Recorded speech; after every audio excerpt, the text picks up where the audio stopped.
And the last question is from the Alliance for Food Sovereignty in Africa, and I think I'll put it to both of the commissioners.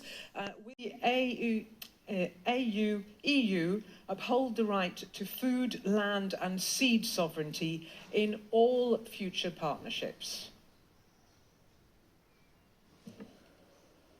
Indeed, the issue of food sovereignty and or food security is very key, particularly for Africa. We, as Africa, was spending sometimes more than US 50 billion per year just importing food.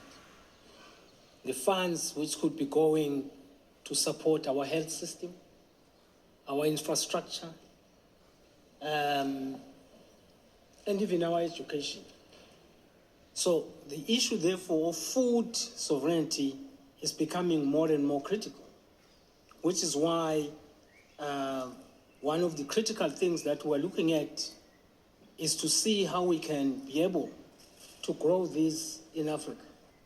We have the soil, we have the land, and now even the expertise, because we have now been trained in the West, be it in Europe or Americas, in China, etc. So, which means we now have the skills, we have the land, we have the water.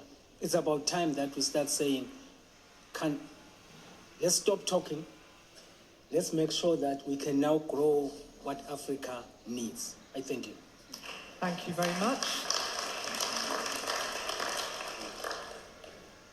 First of all, I would like to say that food sovereignty, those who say we are food sovereign, I think they are living in a delusion, because that doesn't exist, and it doesn't exist for several reasons. You might say that the European Union is self-sufficient. No, we are not self-sufficient, because we are heavily dependent on certain inputs for our agriculture, for example, on protein crops and other crops that we don't even grow in the European Union because the climate is not adapted. And then, secondly, I think climate change is a reality, and our farmers know it firsthand because they are the first victims of climate change, and they feel it every year when they have droughts or floods or other severe climate events. And I think that is why everybody needs to work together as well, because in some years it might be that in some part of the world there is sufficient food or even a little bit more than is consumed, and some time it will be in the others. And I think that is a kind of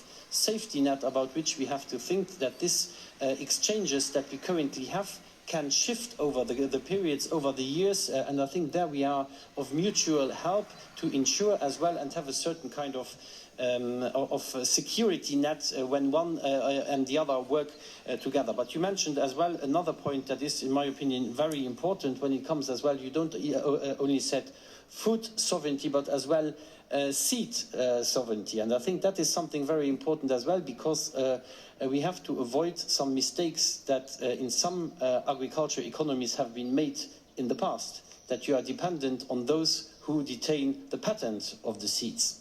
And I think there we have as well to invest into joint research and as well to make available the utilization of the crops to the producers. That will be essential as well, not to drift from one dependency into another. We have to learn from our mistakes from the past as well. Thank you.